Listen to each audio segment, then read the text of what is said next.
Vale, perfecto. Pues ahora sí, vamos a compartir la pantalla.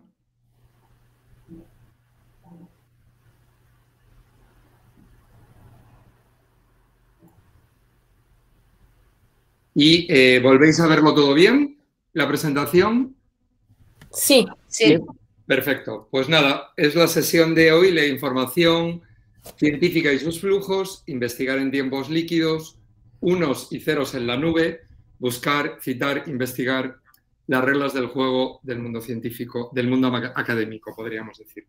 Perdonad estos títulos tan barrocos, pero es que están en mi naturaleza, escribir títulos así de lo que os voy a contar. Lo primero que quería hacer era presentar al equipo de la biblioteca o al supuesto equipo de la biblioteca, porque en esta foto ya hay gente que no está. Los bibliotecarios, pues nos movemos, es una biblioteca muy grande, la de la Complutense, con 25 puntos de servicio, servicios centrales, etcétera, y hay gente que se mueve de un lado a otro, o gente que se jubila. Incluso veis el paso del tiempo, porque yo que estoy en el centro tenía entonces el pelo más largo, más barba, otras gafas. Bueno, da igual, esto sirve para presentar a un equipo que estamos ahí trabajando todos juntos, no somos todos especialistas en todo, pero funcionamos apoyándonos unos a otros para cualquier consulta o cualquier problema de información o de acceder a algo que podáis tener. Y además de estar ahí muy profesionales todos sentaditos, nos ponemos a este lado de la mesa siempre que vosotros necesitéis algo. O sea, cada vez que entréis en la biblioteca nos vais a ver haciendo algo, eso es inevitable. Pero lo más importante que nos va a ocurrir cuando entréis ahí es lo que podáis necesitar. Y además nos gusta estar en la vida de la facultad, ahí integrados con las obras que acompañan el hall de la biblioteca, en esa esquina, con esa especie de Tinder del siglo XIX, con esos desnudos que los estudiantes bautizaron como el Salón de los Chulazos. Bueno, entramos ya en el meollo de cómo funciona la ciencia, ¿no? La ciencia, que es algo colectivo y acumulativo, en el sentido de que nunca es una persona sola la que está generando conocimiento. A partir de ahora, entended conocimiento y ciencia como todo lo que se hace en los distintos ámbitos de la academia, de la universidad. O sea, lo nuestro, el arte, las humanidades, también entrarían dentro de ese conocimiento y de esa ciencia. Al menos, como vamos a ver, las reglas del juego están marcadas por otras ciencias, pero todos estamos ahí metidos. Pues funciona comunicando. O sea, si hay que participarlo a la comunidad que está en lo mismo en lo que estamos nosotros para que lo que hacemos exista. Eso ayuda a contribuir al conocimiento, pero ayuda también a obtener un prestigio, a ser reconocido por nuestros pares, por ese grupo de personas en todo el mundo o en X partes del mundo que se dedican a lo mismo que nos dedicamos en nuestras investigaciones. Y además es fundamental para la carrera académica. El comunicar, que en ciencia es sinónimo, o en el mundo académico, de publicar, es fundamental para la carrera académica. Es tan fundamental que incluso actualmente una tesis, ese camino que habéis empezado a iniciar vosotras, vosotros, ahora, vosotres, puede hacerse a partir de varias publicaciones. O sea, no tiene por qué ser algo, eso, bueno, en otras áreas de la ciencia está más instalado, pero es algo que tenéis que saber. Una tesis podrían ser 4 artículos publicados en revistas de impacto y que, desde luego, tengan un hilo conductor, haya una propuesta y algo que los hile nosotros. Ya os estoy dando a entender que el artículo científico no, vamos, es el rey y sigue siendo el rey. El artículo científico es la unidad de medida de todas las cosas, digamos. Y más allá serían las citas que tiene un artículo científico, ¿no? Iremos ahondando en este discurso. Hay una larga historia en esta existencia de la literatura científica, sobre todo en las revistas científicas, que comienza en 1665 con Le Journal des Savants en Francia, y muy pronto, en ese mismo año, pero unos meses después, las Philosophical Transactions en Londres. Son publicaciones que nacen asociadas a instituciones de quienes entonces estaban interesados por el saber. El Le Journal des Savants es como la revista de los sabios o el periódico de los sabios. Empiezan a ser ya en ese momento periódicas, es decir, que no se publican una única vez, sino que van publicándose en el tiempo. Y a partir de ellas, esto, desde el siglo XVII, se ha ido multiplicando, creciendo de una manera pues, prácticamente exponencial, hasta llegar a nuestros días en los que hay miles de cabeceras de revistas científicas hiperespecializadas y en la misma medida en la que se ha ido hiperespecializando y fragmentando todo lo que sería un supuesto mapa del saber. Disculpad un segundo, alguien tiene su micrófono abierto y se está oyendo algo. Por favor, vigiladlo, cerrad los micrófonos.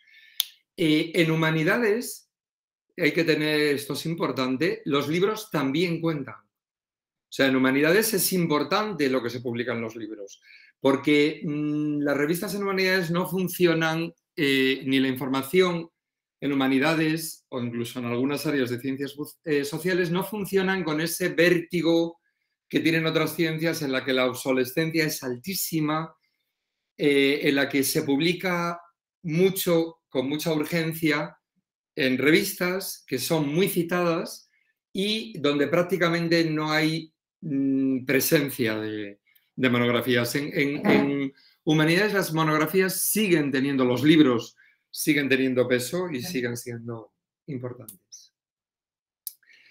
Bueno, digamos que la ciencia es en nuestro mundo la medida de todas las cosas, pero sobre todo de todas las cosas académicas. Porque a veces también parece que en nuestro mundo occidental la ciencia lo es todo, ¿no? No tenemos más que pararnos un momento y pensar para darnos cuenta de que no. O sea, vivimos en una época en la que muchas fuerzas irracionales tienen, un poder impresionante.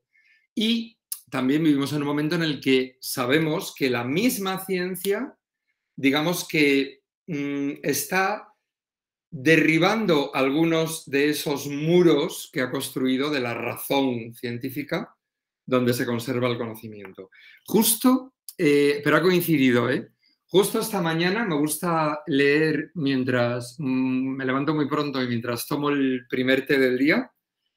Me gusta leer un poco. Yo ya he empezado a leer este libro de Benjamin Labatut, La piedra de la locura. No sé si se ve la portada.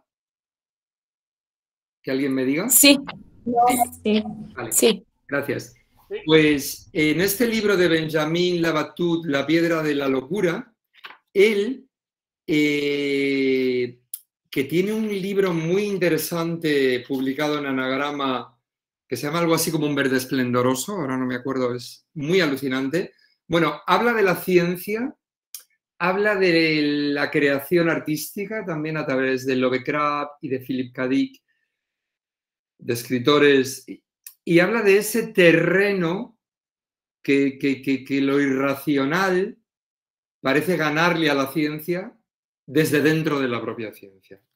Era una pequeña digresión, pero bueno, os lo recomiendo, no me lo he terminado, igual luego, pero lo he empezado y me ha parecido fascinante. Hasta la página 26 me ha encantado.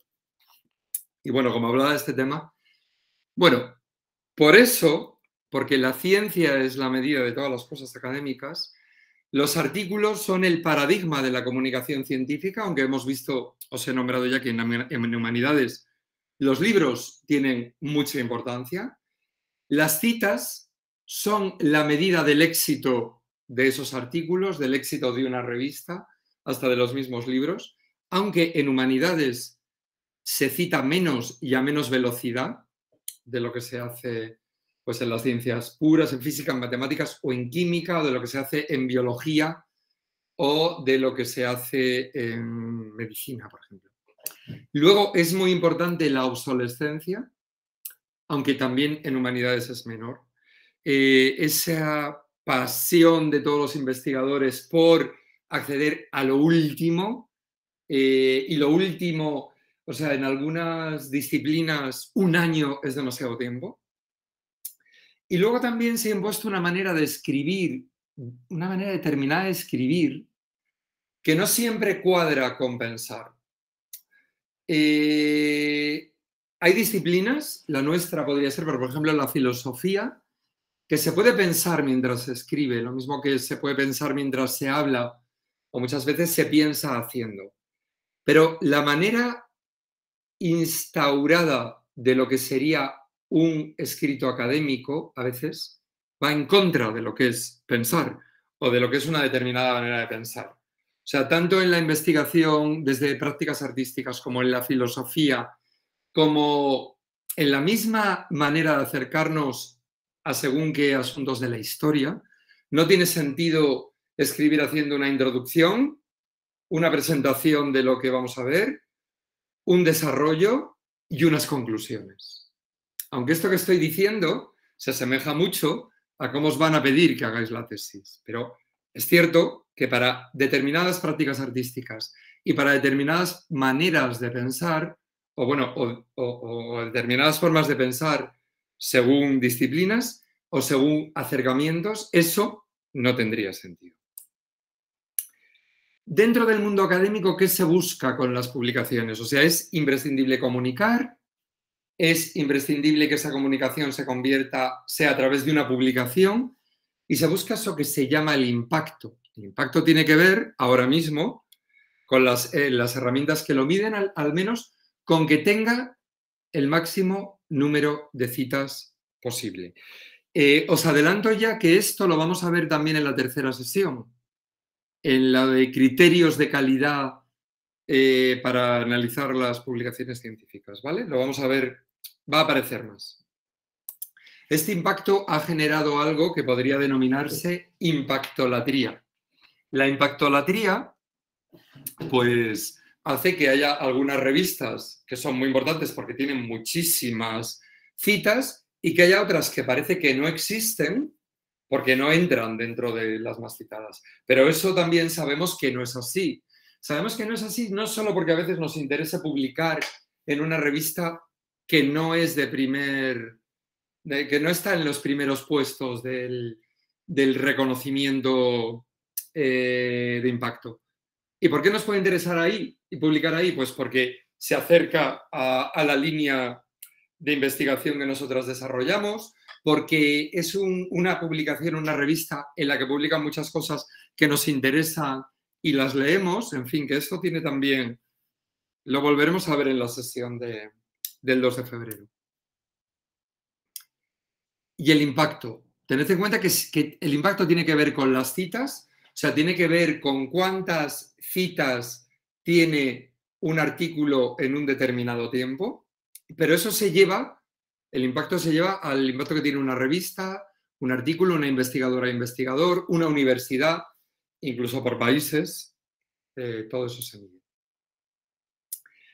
Y vamos a ver un poco el tema este de citar, que además supongo que habréis visto ya unos documentos que tendréis en el espacio común de doctorado que vuestra coordinadora, Consuelo, habrá dejado colgados ahí, que son unos vídeos y unos textos para leer que tienen que ver con citar, con cómo citar, con derechos de autor, con licencias de uso, etc. Entonces, hoy aquí lo que quiero dar es un panorama general en el que se vean esas cosas. Luego, si queréis, espero que tengamos un rato para comentar, si alguien quiere comentar algo, o en cualquier momento os podéis acercar a la biblioteca o escribir o llamar y podremos comentar cosas. Aparte de la sesión del día 2, donde vamos a abundar más en eso, o en la misma de la semana que viene. Bueno, el citar, que es tan importante, cuando lo hacemos, estamos reconociendo a quienes nos han aportado conocimiento para hacer lo que hacemos. Estamos también dando pistas sobre cómo hemos investigado, porque a partir de esa bibliografía que se genera a partir de las citas, cualquiera puede acudir a ellas, leer lo mismo que hemos leído y estar de acuerdo con las conclusiones a las que hemos llegado o experimentar que le llevan a otro sitio. Y luego, al generar bibliografías, estamos enviando una cápsula de generosidad hacia el futuro. O sea, esas bibliografías están ahí para que no solo ahora, sino que a lo largo del tiempo se encuentren con otros cuerpos deseantes, con otras investigadoras o investigadores que encuentren ahí materiales que quieran leer y que les generen el leer, ver, escuchar, el deseo de seguir investigando, ¿no? Bueno, pero también veo que hay una errata, el de las S tiene que estar separado. Las citas son herramientas del capitalismo académico. ¿En qué sentido? Pues en el sentido en el que sirven para clasificar las revistas entre las más citadas y las menos. Y todo eso tiene, lo veremos más el día 2, tiene muchísima problemática detrás. Y luego, esto implica que es una medida, una manera de medir la importancia de las aportaciones que no siempre es justa. O sea, no siempre es lo más citado lo que más aporta. Y además, el análisis de citas acaba reduciendo la calidad al sitio en el que publicamos. Porque lo que se va a medir no es las citas que ha recibido tu artículo, o no tanto, sino las citas que ha recibido la revista en la que has publicado. Es decir, yo puedo publicar un artículo, me lo publican en una revista que está en el top de las revistas más citadas, mi artículo no lo cita nadie, pero como todos los demás, si son muy citados, estoy poniendo un ejemplo extraño. Lo normal en una revista citada es que casi todo se cite, pero no todo igual. Bueno, es también por problematizaros un poco estos asuntos. Y me gustaría hacer un inciso aquí que tiene que ver con el acceso abierto a la ciencia, al conocimiento.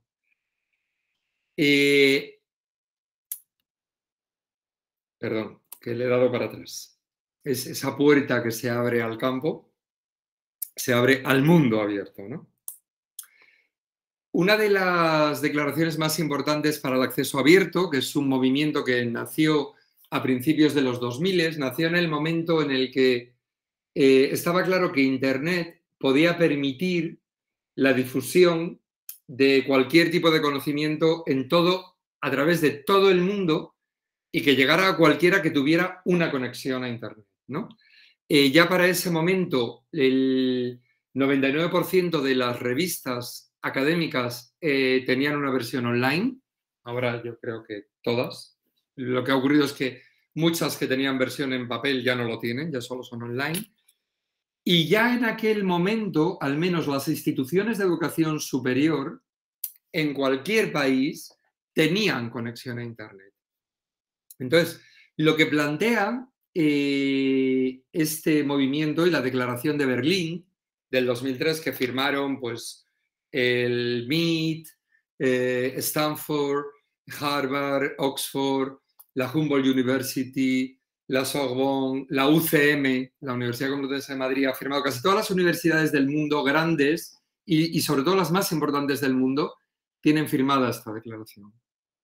Lo que ellos plantean es que si la ciencia avanza de una manera colectiva y de una manera acumulativa, cuanto más se comparta el conocimiento, más gente llegue a todo lo que está ocurriendo en este momento y por lo tanto se enganche a esas investigaciones, más puede avanzar la ciencia. Y entonces, ¿qué plantean? Pues plantean lo que aparece en esta diapositiva, que si queréis, ¿puede leer alguien en voz alta mientras yo me traigo un vaso de agua?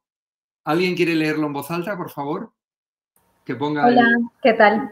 El derecho gratuito, irrevocable y mundial a acceder a un trabajo erudito, lo mismo que licencia para copiarlo, usarlo, distribuirlo, transmitirlo y exhibirlo públicamente, y para hacer y destruir trabajos derivativos. En cualquier medio digital para cualquier propósito responsable. Todo sujeto al reconocimiento apropiado de autoría, Los estándares de la comunicación continuarán proveyendo los mecanismos para hacer cumplir el reconocimiento apropiado y uso responsable de las obras publicadas, como ahora lo hace. Lo mismo que el derecho que efectuar copias impresas en pequeño número para su uso personal. Ay, muchísimas gracias. No, de nada. Lo has leído precioso y además me ha salvado la vida porque estaba tan acelerado que aunque he tenido tiempo no me había puesto agua. Gracias. Bueno, esta definición del año 2003 sigue siendo absolutamente... está absolutamente en vigor y es una buenísima definición de lo que es el acceso abierto al conocimiento. Vuestras tesis, según la legislación española, según el Real Decreto que regula los estudios postdoctorales de doctorado de 2011, obliga a que la depositéis en un archivo institucional de cada lugar donde se defiende, de cada universidad, en acceso abierto. Eso forma parte del acceso abierto. Eso ha hecho algo muy importante y es, por un lado, dar muchísimo más transparencia a las investigaciones de tesis, es decir, que mucha más gente las vea, que puedan ser más citadas y consultadas. Y por otro lado, es como una vía para recordar a quienes sois ahora investigadores junior o no tan junior, ahora cada vez más gente accede al doctorado cuando ya ha hecho muchas cosas antes, ¿no? La importancia que tiene compartir lo que investigamos, lo que escribimos, lo que publicamos, ¿no? Hay dos grandes vías. Aquí os hablo de la ruta verde y la ruta dorada, pero ahora hay rutas de más colores, porque bueno, no vamos a desentrañar aquí todas las cuestiones del acceso abierto, que sí os diré que desde 2003 ahora ya está muy impuesto, ya el 60% de la ciencia que se publica en acceso abierto, pero hay dos grandes rutas. La ruta verde, que consiste en que haya repositorios, archivos institucionales, por ejemplo, el archivo institucional EPRINS Complutense, donde se ponen ahí las tesis, pero también los TFMs o TFGs que tengan una nota de sobresaliente, por ejemplo, o matrícula, y también la producción científica de la comunidad académica. Y luego la ruta dorada es que se publique en revistas que sean ya de acceso abierto. Y cada vez también hay más revistas de acceso abierto. Aquí hay enlaces en esto a unas directivas y políticas de acceso abierto. Esta presentación la vais a tener, yo os la voy a mandar luego en PDF, o sea que vais a tener todos los enlaces de todo lo que veamos aquí. Un momento, porque quería comentaros una cosa. Y en relación con la ruta dorada. El acceso abierto también nace porque hubo un momento en el que la comunidad científica tomó conciencia de que la mayor parte del proceso de la investigación está financiado con dinero público. O sea, hay mucho dinero privado, por ejemplo, en determinadas áreas, en las farmacéuticas o tal, pero la mayor parte de la investigación se hace con dinero público.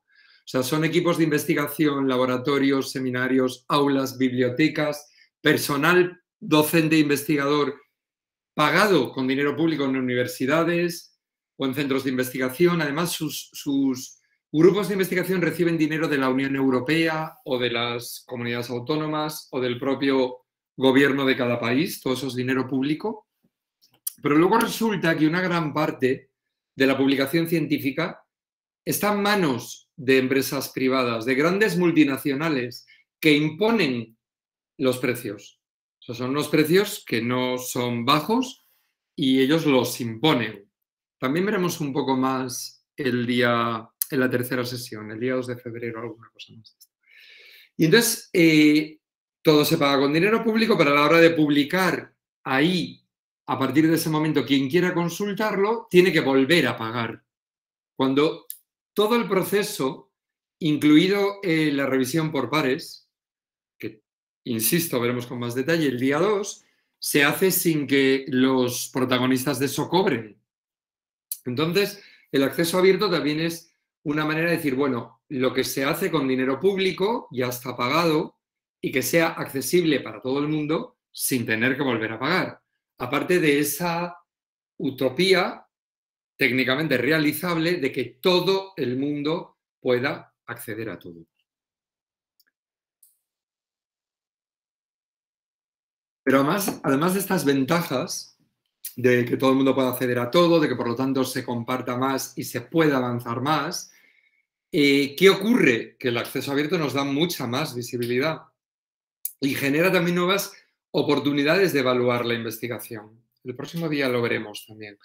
Y sobre todo, genera más citas. Alegría, alegría. O sea, es más fácil que todos los documentos, todas las publicaciones que se ponen directamente en acceso abierto o que habiéndose publicado de cualquier manera luego se pongan en acceso abierto, reciban más citas, con lo cual más felicidad.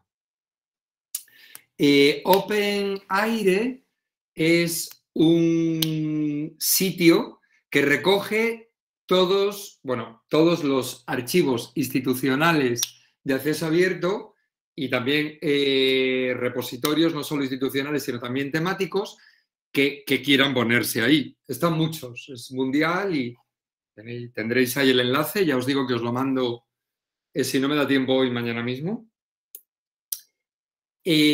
DOAG es un directorio de acceso abierto para revistas. Hay también cientos de revistas, miles. ¿Sí? Y ahí tenéis esta. Bueno, nuestro archivo institucional ePrints es la aportación complutense a la Ruta Verde. Y, pero también hay un portal de revistas complutenses. Ahora no tengo la diapositiva y no me voy a salir todavía para que lo veáis, pero en el portal de revistas complutenses hay un montón de revistas, entre ellas una de Bellas Artes, una que se edita desde la propia facultad. Dentro de poco habrá más, porque hay otras revistas en la facultad, aparte de Arte, Individuo y Sociedad, pero hay de todas las facultades y departamentos y tal, que son de acceso abierto. Archivo de revistas complutenses. Bueno, quería dedicar una parte de esta presentación también a las fuentes de información, porque algo fundamental para cualquier investigación, pero especialmente en una tesis en la que estáis envueltas, es definir ese asunto sobre el que vais a investigar. Y definir ese asunto es a veces hacer una frase y luego esa frase o ese párrafo convertirlo en términos. Es lo mismo que haríamos para buscar información, ¿no? O sea, cuando yo tengo claro sobre qué es lo que quiero investigar, convertir eso como en unas palabras clave que me ayuden a buscar información sobre eso, para llegar a encontrar todo eso que luego me va a ayudar a desarrollar más ideas, me va a ayudar a escribir y me va a hacer citar, ¿no? Citar y crear una bibliografía. Entonces, ¿de dónde saco yo esa información? Pues de las fuentes de información. Sabéis que algunas fuentes de información son primarias, se llama eso, pues cuando acudes directamente, por ejemplo, a un archivo o directamente a determinadas obras de arte, a la obra en sí, cuando vas a trabajar sobre ella, ¿no? Y luego hay fuentes, fuentes secundarias, ¿no? O sea, para encontrar estudios que ya se han hecho sobre tal tema, pues acudiríamos a bases de datos que recogen información que a su vez se ha publicado en revistas o en otros libros, etcétera, etcétera. Las fuentes de información que crecen, mutan y cambian y que ya son actualmente electrónicas, no son de otra manera. O sea, todo lo que antes buscábamos en papel, pues ahora lo buscamos a través de una pantalla y con un software que corre por ahí, con una aplicación que nos permite buscar. Y lo bueno que tiene esto es que cuando, bueno, era lo mismo cuando era en papel, pero que cuando sabes utilizar una de estas herramientas, es mucho más fácil acudir a otras nuevas, manejar otras nuevas. Bueno, una fuente de información primera y que tenéis aquí y que es muy importante, que tenéis muy a mano, serían los catálogos de las bibliotecas. Catálogos de bibliotecas académicas y de investigación. O sea, pues hay unos ejemplos, de bibliotecas de museos que están unidas en una asociación que se llama BIMUS, o catálogos colectivos que se llaman, por ejemplo, Revium, que tenéis aquí el enlace. Revium te permite buscar en toda la red de bibliotecas universitarias de España, o WorldCat, que es un catálogo mundial al que pertenecemos y que te permite buscar una misma búsqueda a la vez en bibliotecas de todo el mundo. Y luego está nuestro propio catálogo, que llamamos Cisne. En la Complutense, como somos una biblioteca muy grande, con muchas bibliotecarias, con muchos siglos de historia, nos gusta mucho llevar las cosas a nuestro terreno, o sea, customizarlas. Por eso al catálogo le pusimos un nombre propio o un nombre artístico, que es Cisne, que además viene del escudo de la Complutense, que como la Complutense allá en su germen la fundó Cisneros, y por eso es Complutense, porque el cardenal Cisneros montó una escuela de estudios en Alcalá de Henares, y el nombre latino de Alcalá es Complutum, y de ahí viene Complutense. Pues bueno, el escudo de la Complutense sigue siendo prácticamente, vamos, está muy inspirado en el de Cisneros, y nosotros le pusimos al catálogo Cisne. Pero Cisne, ya, no sé, me imagino que la mayoría habréis buscado ya alguna vez. Ahora no vamos a hacer una práctica de búsqueda en Cisne, pero sí os digo que Cisne, lo que ocurre cuando buscáis en esa ventanita que está en la página web y que ponéis ahí una palabra clave, es que lo que está actuando es un motor de búsqueda que funciona como una herramienta de descubrimiento. O sea, no es solamente el catálogo. El catálogo de una biblioteca lo que ofrece es recuperar información sobre lo que la biblioteca tiene dentro de ella. O sea, los libros o revistas u objetos, todo lo que tiene la biblioteca físicamente, o también si es un documento electrónico, el título, tal, eso sería el catálogo. Pero lo que ocurre con la herramienta de descubrimiento es que entra dentro de lo que es electrónico, entra dentro de las bases de datos que tenemos suscritas, entra dentro de las revistas electrónicas que tenemos suscritas, y entonces lo que hace es recuperar lo que hay dentro. Y por eso, si habéis buscado en Cisne, no solo os devuelve libros que contienen esa palabra que habéis buscado en su título o en alguna parte de lo que hemos descrito del libro, sino que entra dentro y, si es una revista, saca artículos que tengan esa palabra también.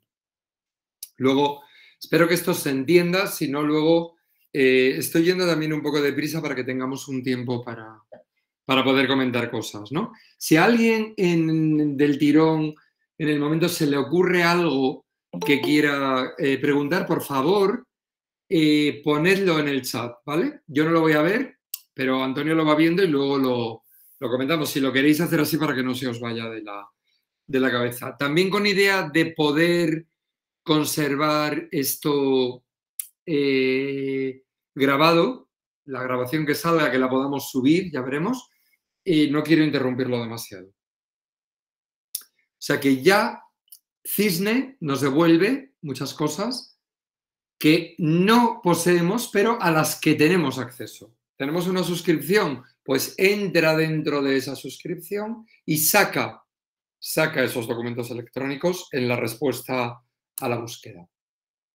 Bueno, otras fuentes de información son lo que se llaman bases de datos bibliográficas. Bueno, en realidad, Cisne también es una base de datos, o sea, los catálogos de las bibliotecas son bases de datos, ¿no?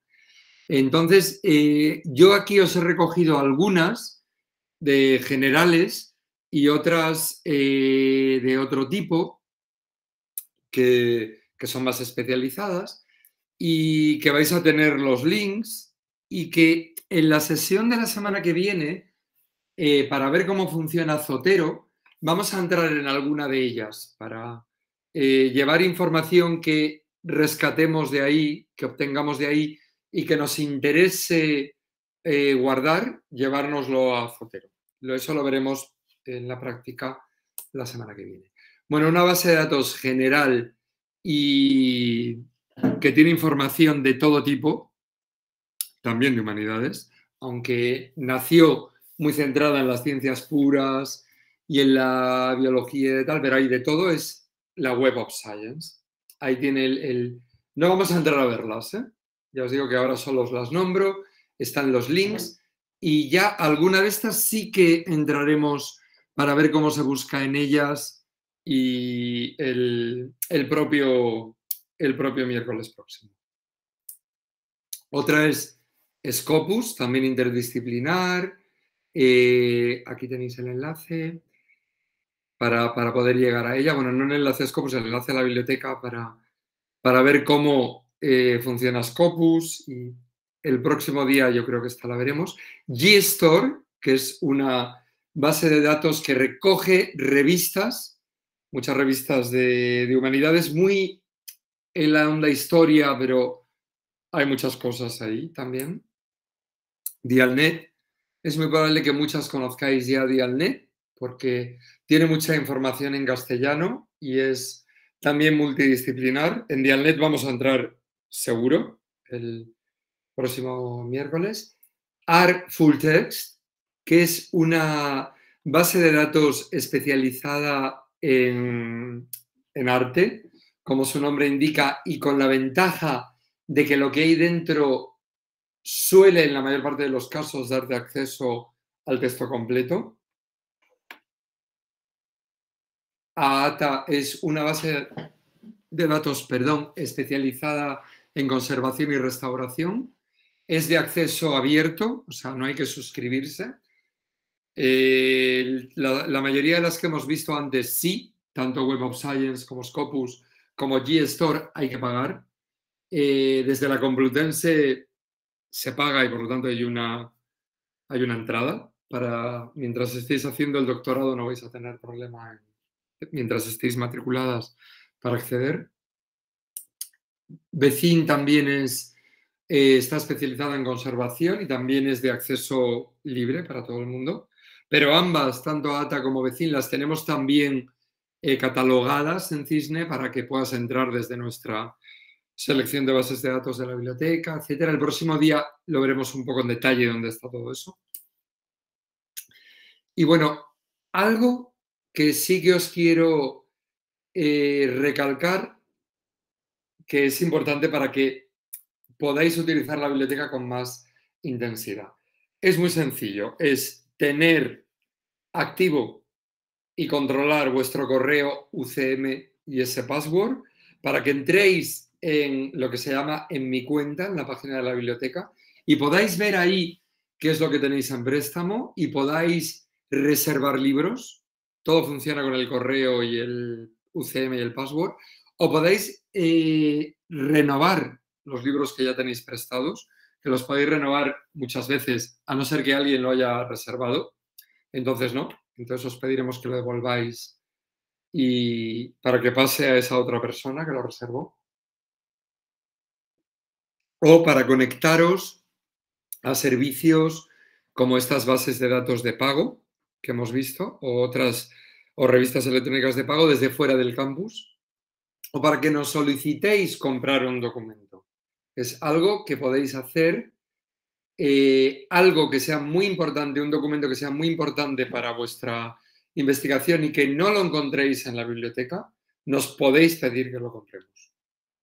Y ya os digo que lo vamos a comprar casi siempre. Bueno, también hay un límite que es presupuestario, que se nos haya acabado el presupuesto o que lo veamos muy especializado y nos parezca muy caro. Ahí entraremos en un diálogo. Siempre podéis convencernos y casi siempre nos convencéis. Y bueno, llega un momento en el que hemos buscado, tenemos la información que queremos. El miércoles próximo os voy a enseñar, os voy a mostrar una de las maneras de tener esa información ordenada. Os voy a enseñar la que yo uso, que es a partir de Zotero y que como la conozco, esa es la que uso, pero hay otras. Y entonces, pues entonces hay que citar, porque ya hemos dicho que la ciencia se basa en el sistema de citas. O sea, no podéis daros el lujo de tener una bibliografía buenísima, sacar de ahí todo lo que os dé la gana, hincharos a poner párrafos de otras y de otros y de otros en vuestro texto y no citarlo.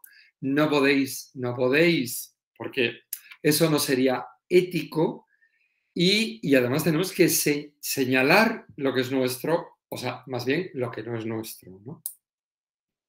Porque cuando no citamos, cuando cometemos plagio, estamos cometiendo un delito. O sea, no citar es un delito.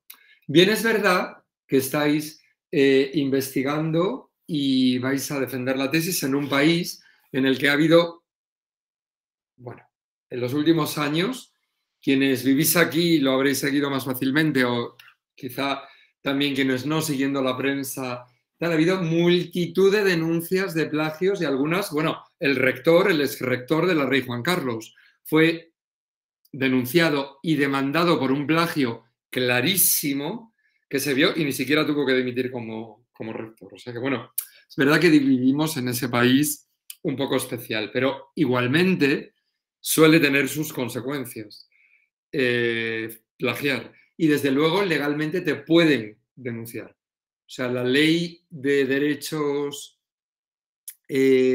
la ley que recoge los derechos intelectuales en España castiga el plagio. Puede ser denunciado y puede ser castigado.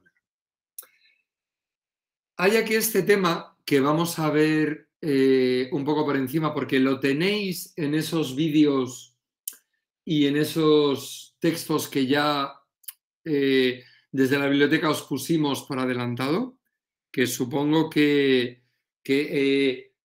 ¿alguien puede conectar un momento su micrófono y decirme que sí, que sabéis que están en un sitio colgados y que... o que no? Yo no lo sabía, Javier, la verdad. ¿Y alguien lo sabía? Yo creo que no. No, bueno, tampoco. No. Bueno, pues fenomenal, estaba ya dando por hecho algo.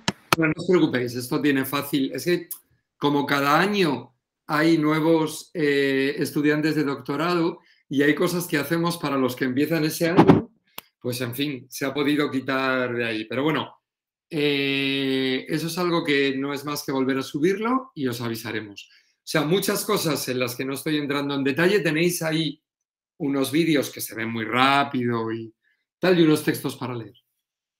Bueno, pues continúo. Gracias por desasnarme con esto que yo daba por hecho. Claro, ¿habréis leído? Pues no, lo habéis leído porque no lo habéis visto. No pasa nada, ya lo leeréis. Bueno, en el tema de los derechos de autor hay unos derechos morales. He puesto paternidad porque la ley lo dice. Fijaros que ya son derechos de paternidad, como si no hubiera derechos de maternidad en el conocimiento, que se refieren a que una obra es mía, o sea, yo he escrito esto y aunque yo quiera no puedo decir que se lo dejo en herencia que lo ha escrito mi sobrina Noemi. No, yo le puedo dejar en herencia los derechos patrimoniales de reproducción, de distribución, de comunicación pública o de transformación, pero no le puedo dejar en herencia que lo ha escrito ella. O sea, es una obra mía y luego están esos derechos patrimoniales, que es lo que hace que cuando yo publico en según qué revista o editorial, firma un contrato y la explotación pasa a la editorial. La editorial que ha publicado el libro a la editorial que publica la revista en la que yo publico. Bueno, eso hace que determinadas cosas tengan copyright. Aquí, este libro de Benjamin Labatut, La piedra de la locura que me está sirviendo para todo, aquí hay un pequeñito copyright, que espero que se vea, bueno, da igual, todos los libros lo tienen. Hay un copyright que atañe a Benjamin Labatut y otro copyright de la editorial Anagrama. Y cuando yo veo copyright, eso quiere decir que todos los derechos están reservados. Y que, cuidado, o sea, aquí no dice nada más, pero hay otros libros, otras editoriales, que ponen un texto aquí debajo: se queda terminantemente prohibida la reproducción por cualquier medio, su difusión pública, etcétera, etcétera, etcétera, sin consultar con los poseedores del copyright, con la editorial o con el autor o X. Pero con el asunto este del open access, del acceso abierto, hay mucha gente que, o también con que desde antes, mucha gente hacemos cosas que lo que nos interesa es compartir. O sea, yo nada de lo que publico, o sea, yo no gano dinero con nada de lo que publico. Tengo un sueldo de bibliotecario, entonces lo que publico en revistas o en tal libro y tal, yo lo hago porque quiero compartir con más gente esas cosas que escribo o humildemente esa parte del conocimiento en la que participo. Y entonces lo que me interesa es que lo utilice más gente y lo único que pido es que me citen. Entonces, como eso desde Internet se ha facilitado mucho y cada vez hay más gente que cree en el conocimiento abierto y como además es más fácil de compartirlo, han nacido otro tipo de licencias, como son las licencias Creative Commons, que ya de entrada te dice que hay algunos derechos reservados en el sentido de que puedes hacer lo que quieras, ya te dice lo que puedes hacer, pero cumpliendo esto. Y entonces, en base a estas 4 premisas, nacen estas 6 licencias que aquí os explico, que vais a tener la presentación y entonces no me voy a detener. Y además también lo tenéis en esos otros materiales que vamos a compartir, pero que hacen que cualquier cosa que yo cree y suba a Internet o publique y le ponga esta licencia, pues aquí la gente ya sabe que puede hacer lo que quiera con ello, siempre que me cite y siempre que no haga una obra derivada. Es decir, que no utilice algo de lo que yo tengo para modificarlo y hacer otra cosa con ello. Pero en esto, pues por ejemplo, sabe que solo me tiene que citar y que lo que cree lo tiene que compartir igual, con esta misma licencia, etcétera, etcétera. Pues, bueno, algo que sí os quiero recordar, que mira qué bien que ha puesto esta, porque yo daba por hecho que habríais visto y leído lo que no habéis podido ver ni leer. Y entonces, que quede claro, probablemente ya lo sabéis a estas alturas de vuestra carrera, ¿no? De haber llegado aquí al doctorado, pero bueno, recordemos que citar tiene 2 partes. Una es la señal que ponemos dentro del texto que estamos escribiendo, y que es lo que se suele llamar una cita y que es lo que indica que eso es de alguien. Y eso puede ser un llamamiento a una nota al pie, un 1, y en el 1 ponemos que eso ha salido de tal autor, tal, publicado en tal título, de tal revista o de tal libro o X, ¿no? Y las páginas a veces eso según el modelo que elijamos para citar. También lo veremos un poco más el miércoles. Y luego hay otra parte que es la bibliografía final que recoge todas las referencias de todo lo que hemos citado. O sea, a dónde puede ir la gente para encontrar en su sitio esa cita que hacemos. Y hay muchos estilos para citar. Muchos. Mirad, os he puesto aquí que en Humanidades está muy extendido el APA, el American Psychological Association, ese estilo, y os he puesto un enlace a la de 2016, pero hay uno posterior. Mira, ya aprovecho, os mandaré también el estilo posterior, vamos, que es creo que es de 2017, no me acuerdo, o de después, hay uno posterior a 2016.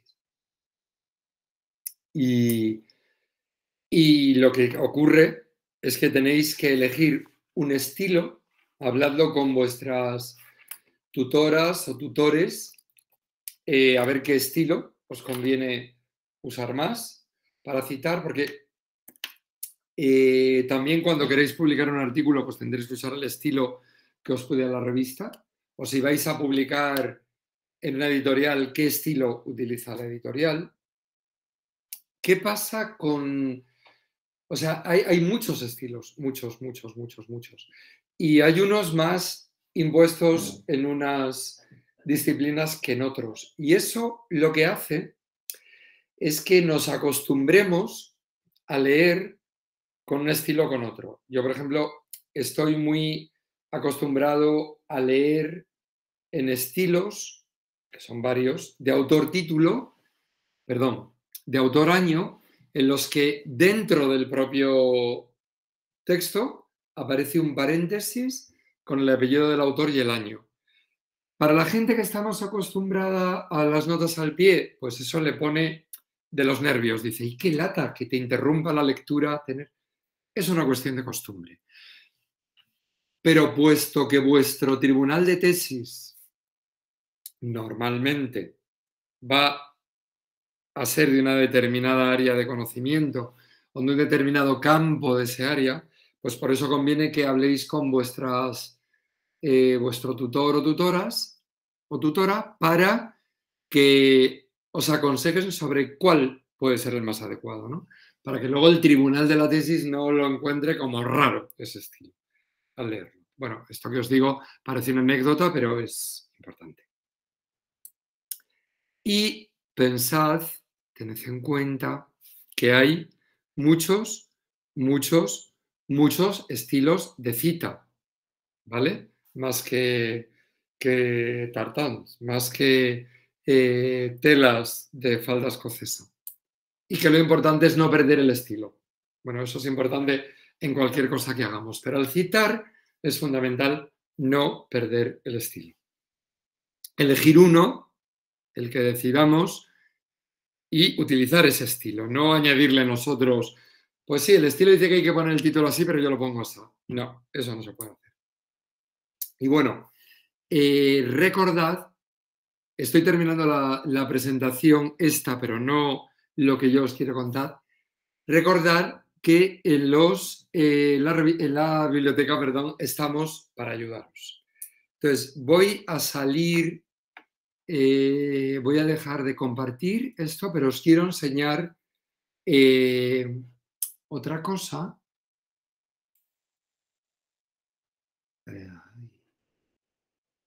Voy a parar un momento porque no he dejado de hablar mucho, muy seguido, y además hablo como si mi voz se tuviera, o sea, a tal volumen que parece que mi voz se tiene que propulsar a aquellos lugares en los que estáis. No lo puedo evitar, no lo puedo evitar. Es como mi abuela cuando hablaba por teléfono y gritaba invariablemente. Pues yo hago lo mismo. Y voy a volver a compartir pantalla para enseñaros tres sitios en la web que tienen que ver con... hemos recibido ahí al reloj Cuco, que ha cantado sus horas. Debe ser las 6 de la tarde, ¿no? Perfecto, sí. Qué bien que tenemos todavía tiempo. Lo que os decía, que voy a compartir tres sitios que tienen que ver con la investigación en arte y la investigación en prácticas artísticas. Yo sé que en este doctorado, como no voy a saber, hay gente que estáis haciendo el doctorado en temas relacionados con conservación y restauración, también habrá doctorados de diseño, pero me consta que la mayoría, también, bueno, en temas relacionados con educación, mediación en instituciones artísticas y tal, pero incluso para ellos, incluso para los otros, es importante saber eso qué es eso que se llama investigación basada en prácticas artísticas, investigación desde el arte, investigación en arte. ¿Vale? Eso con la añadidura de que muchísima de la gente que estáis aquí venís desde ese propio campo, ¿no? Pues bueno, dejadme que otra vez... perdón. Comparta.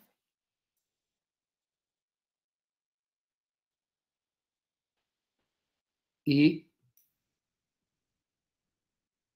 ¿estáis viendo todas esta web? Sí. Sí. Vale, perfecto. Bueno, esta web es la de un grupo de investigación.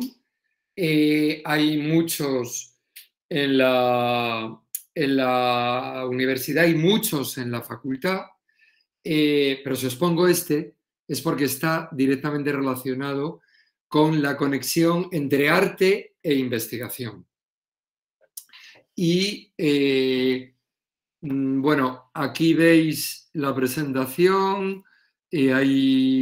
Bueno, digamos que el grupo de investigación lo coordinan Selina Blasco y Lila Insúa, que son profesoras de la universidad, y aquí veis profesoras, investigadoras, que también tienen relación con la facultad de una manera o de otra, o sea, que están en este grupo, aunque también hay integrada gente que no es solo de esta universidad ni solo de esta facultad, ¿no? Bueno, aquí me gustaría que Antonio, por favor, les compartes tú en el chat el link para que lo tuvierais. Me gustaría que lo bichearais ahí. Ahora no le voy a dedicar tiempo. Esta imagen me gusta mucho. Sí que os quiero hablar de esta foto que tiene que ver con una huelga que se hizo en los años 90 en esta misma facultad. Quienes estéis más familiarizadas con la biblioteca, os daréis cuenta que esta es la misma puerta de que da acceso a la sala de lectura.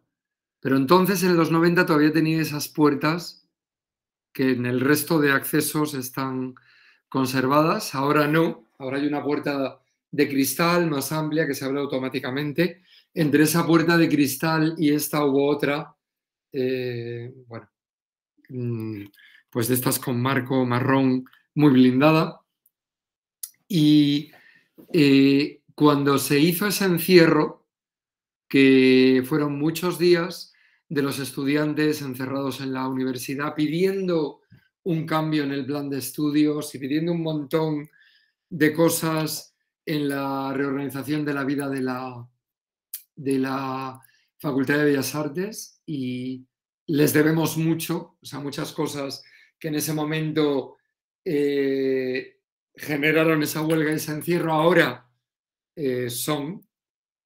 pues los estudiantes se turnaban por las noches para dormir en la puerta de la biblioteca, y veis que delante hay, pues yo qué sé, como una especie de barricada para proteger, no fuera a ser que a alguien se le ocurriera entrar en donde estaba la colección, ¿no? E hiciera algo.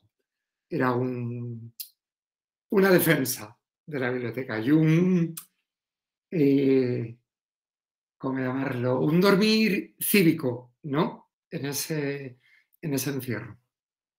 Bueno, tenemos esta página, tenemos también esta otra,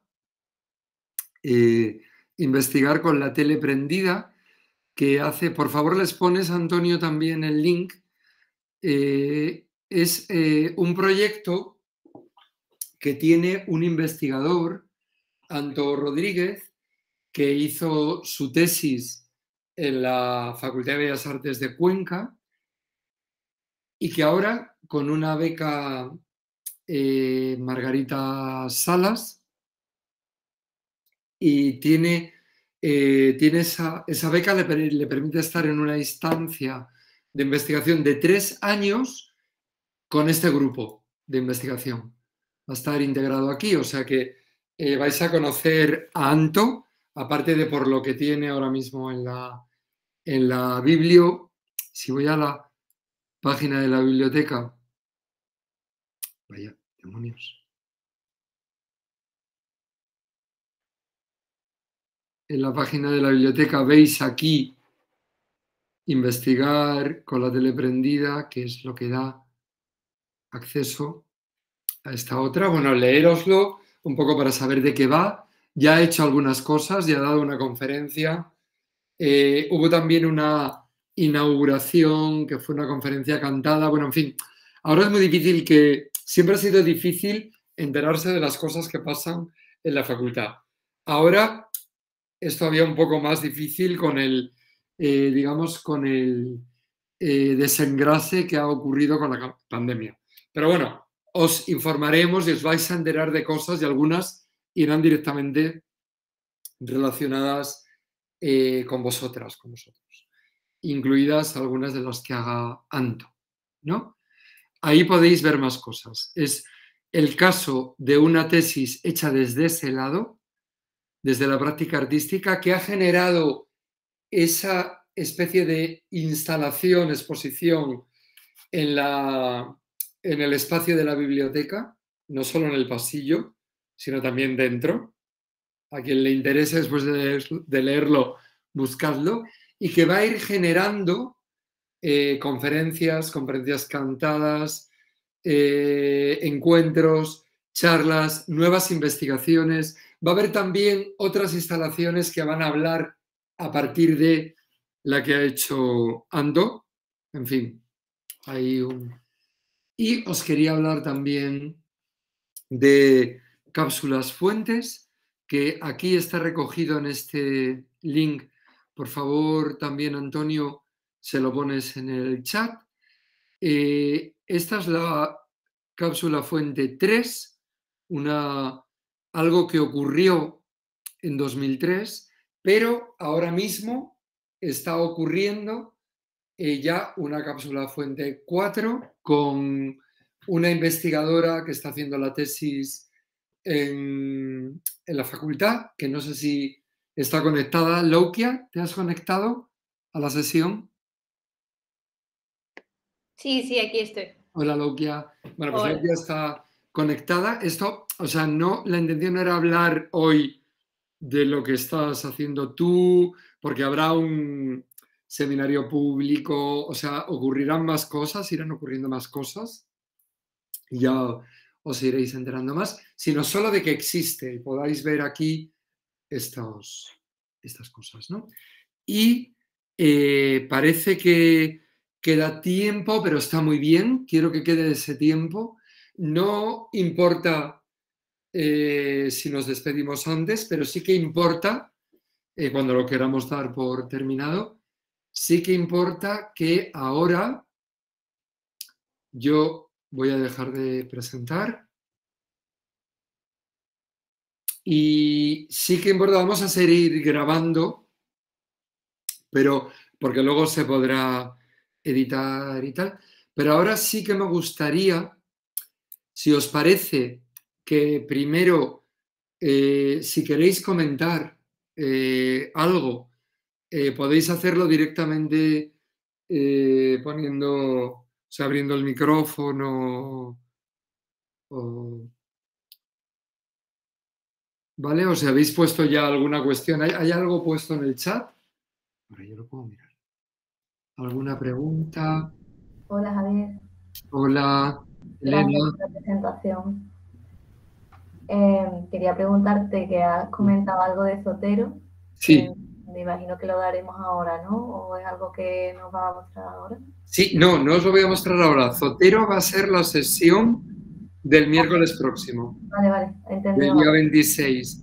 Y lo que sí os ha compartido por el chat, Antonio, es un enlace, será de los primeros. Igual tú, si te has conectado más tarde, no tienes el enlace. Lo podemos repetir. Sí lo tengo, sí. Ah, vale. Ese enlace es a un vídeo donde os explica cómo poder instalaros Zotero en vuestro ordenador. Para la Vale. sesión del miércoles yo lo que voy a hacer es enseñaros cómo funciona desde el mío. Vale. Vale, nada. Muchas gracias. Nada, Lina. Que espero que el miércoles próximo funcione todo bien, porque ya sabéis que eso es como trabajar con, bueno, pues sin red, trabajar en el aire, todo tendrá, pero bueno, lo he hecho más veces y aunque haya algo que no funcione, en general ha ido bien. No sé si tenéis alguna duda, algún comentario sobre algo de lo que hemos visto hasta ahora. Y también a mí me interesa, bueno, saber si os ha servido o si os sirve esta breve panorama de lo que es el asunto. Veremos otras cosas con más profundidad si esto os sirve. Francisco o Javier o... Sí, Sí, yo quería yo creo hacer que sí. un... Ay, Sí, empezamos por Javier. nada, simplemente quería agradecer, me ha parecido muy interesante el curso, Javier. Y me ha parecido muy pertinente que se hiciera como bastante hincapié en todo esto de las citas, ¿no? Porque así como hace unos días en Twitter se hizo muy viral un tuit que decía algo así como, bueno, soy abolicionista de las citas y de la bibliografía. Y yo creo que esta persona como que intentó hacer alguna especie de manifiesto y sin embargo me parece como todo lo contrario, ¿no? Entonces yo le respondí citando a Aurora Fernández Polanco, con una imagen que ella tiene diciendo, no citar es patriarcal. Y es que efectivamente es patriarcal, ¿no? Y me atrevo a decir incluso egocentrista y podríamos decir incluso ilegal, ¿no? Pero sí que es cierto que he agradecido mucho saber esto de la licencia Creative Commons porque siempre he tenido la duda, pero nunca he sabido realmente cómo se podía utilizar. Así que, bueno, gracias, agradecer sobre todo. Pues nada, lo vas a tener ahí. Lo que dices abre un campo muy interesante en el que yo iba a insistir en el próximo día, pero quiero insistir ya.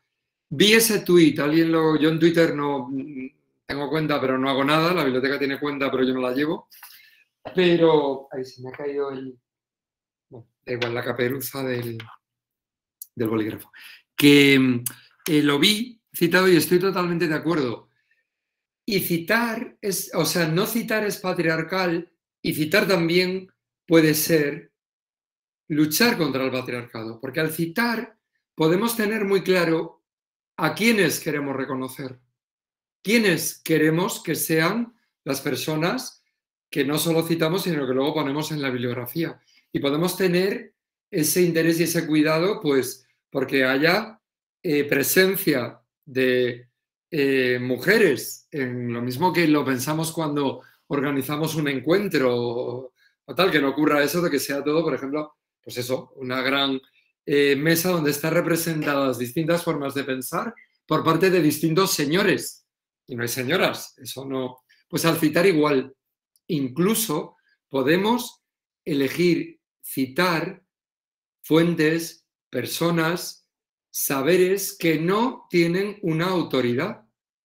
Porque no solo podemos citar libros, revistas, capítulos de libro y enciclopedias, podemos citar conversaciones, podemos citar un podcast, podemos citar un blog, claro que podemos citar todo eso. O sea, eso es muy importante.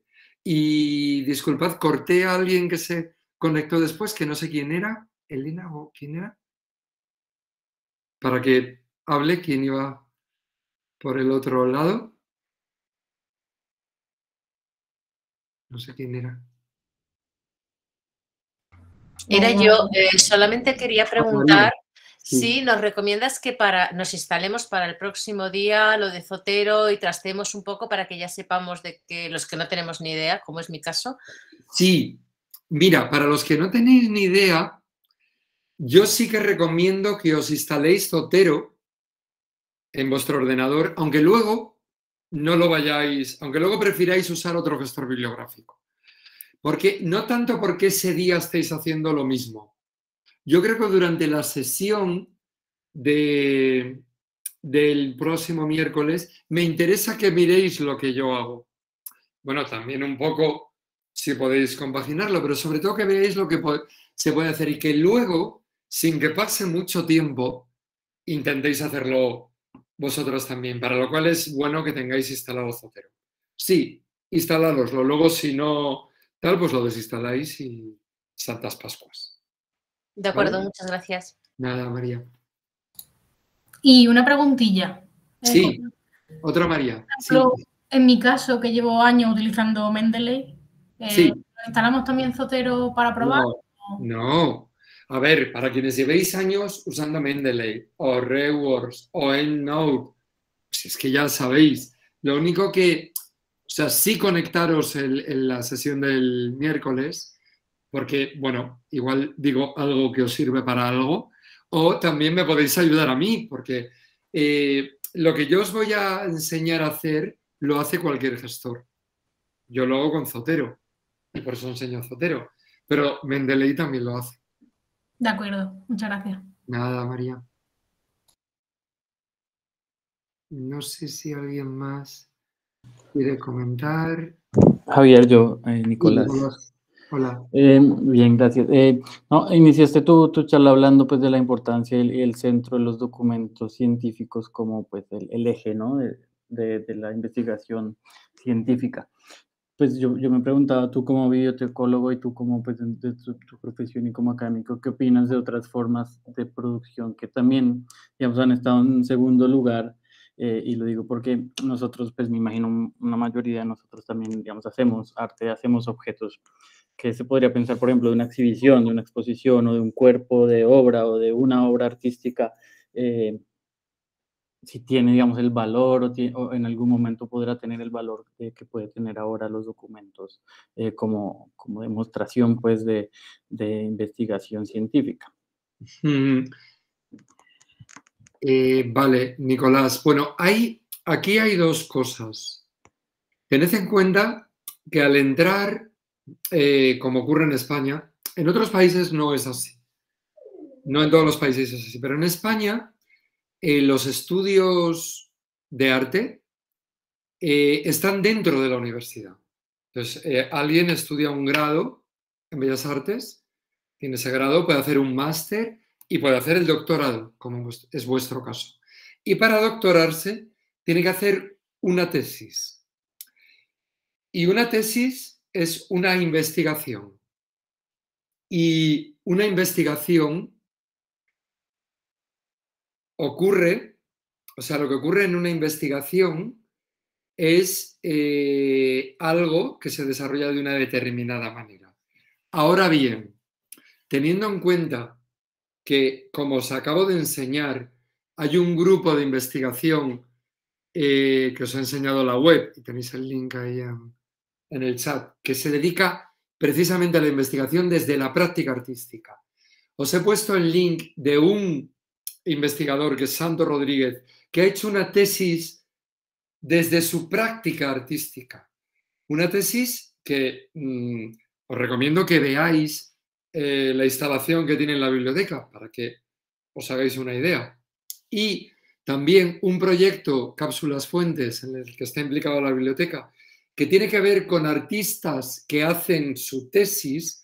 Entonces, las piezas, la creación artística, sea performance, sea objeto, tiene importancia. Pero claro, no te van a admitir una tesis que sea solo esa creación artística. Tiene que haber una reflexión, una investigación sobre eso. Lo que sí te van a permitir, y lo podéis ver, porque en la misma página del grupo de investigación me vais a permitir compartir otra vez. Ay, perdón.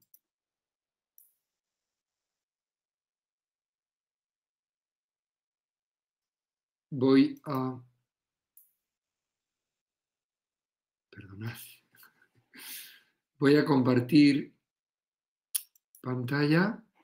¿Estoy compartiendo? Sí. Sí. Vale, pues en esta página del grupo de investigación, a ver si encuentro lo que quiero buscar.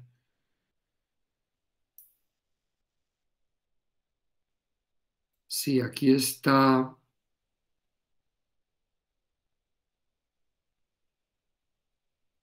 Estoy buscando una parte que es artistas cuentan su tesis. Ah.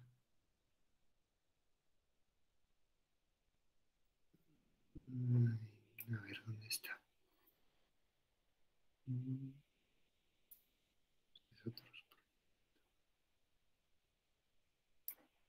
No, esto no va a ser. Perdona, Javier. Sí.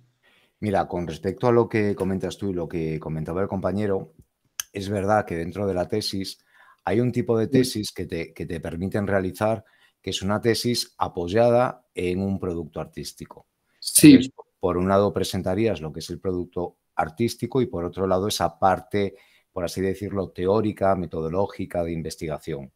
Pero, sí, pero no solo. Claro, pero solamente te lo suelen admitir cuando está muy bien justificada esa producción artística. Si no, prefieren solamente lo que es la parte teórica, lo que es la Bueno, tesis sí, pero a mí me que conocemos. interesa. Sí.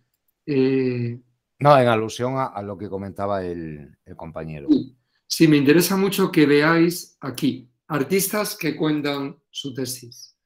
Me interesa mucho que veáis todo esto que hay aquí, porque son artistas que ya tienen su tesis, son doctores, doctoras, muchos de ellos cum laude, algunos como Anto con una de las becas postdoctorales más importantes que puedes obtener ahora mismo, una Margarita Salas, ¿no?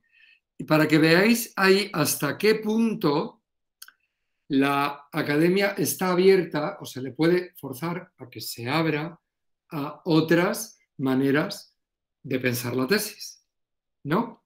O de pensar la investigación. Siempre, como acaba de comentar el compañero ahora, desde el rigor.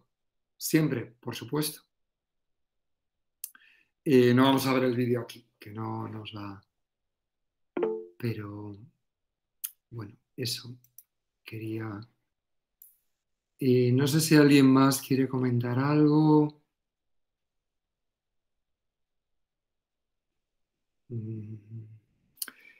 No, si no vais a comentar más o no hay otra pregunta, voy a dejar de grabar, pero no os vayáis, ¿vale? Quiero todavía un rato. ¿Os parece?